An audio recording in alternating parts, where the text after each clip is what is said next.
Assalamualaikum warahmatullahi wabarakatuh. Hai guys, perkenalkan nama saya Nuraini Jedisa dari kelas B Konsentrasi Perkantoran jurusan Pendidikan Ekonomi.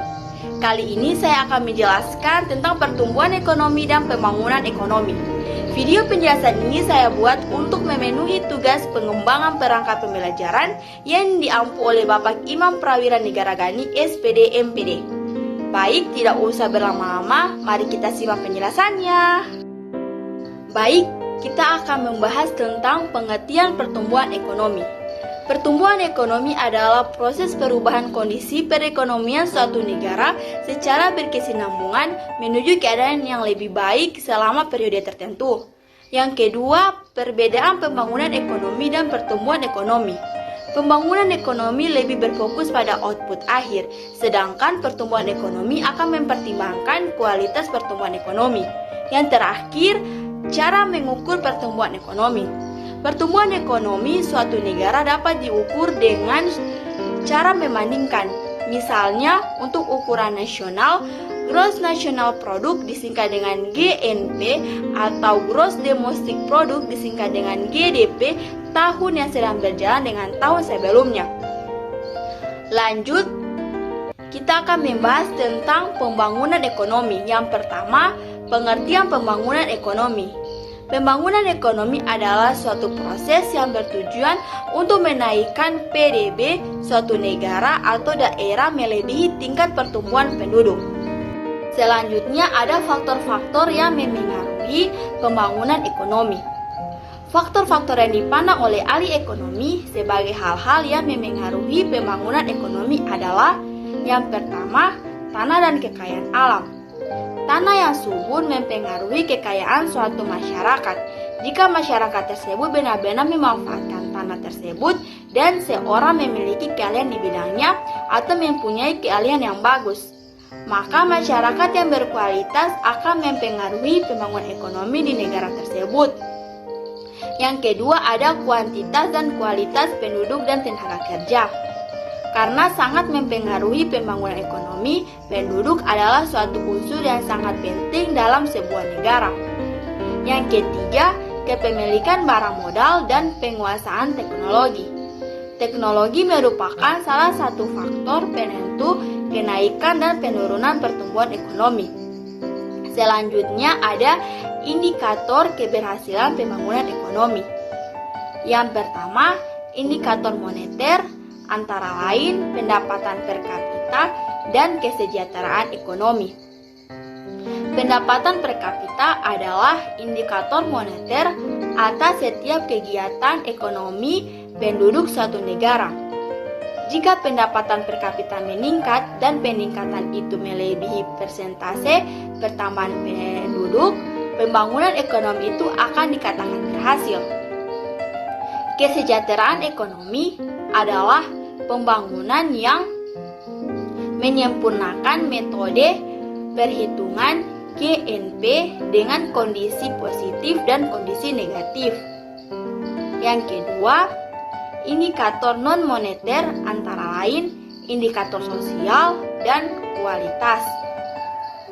Indikator sosial antara lain mencakup indikator tingkat harapan hidup, konsumsi protein hewani per kapita, persentase anak-anak yang belajar di sekolah dasar, menengah, dan kejuruan, serta indikator lainnya. Indikator kualitas ini diperkenalkan oleh Morse D. Morris.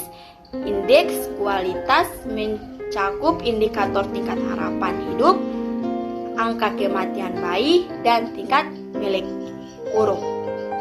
Yang ketiga ada indikator campuran, mencakup indikator inti dan pembangunan ekonomi. Indikator inti merupakan indikator kesejahteraan yang dikembangkan oleh Biro Pusat Statistik pada tahun 1992.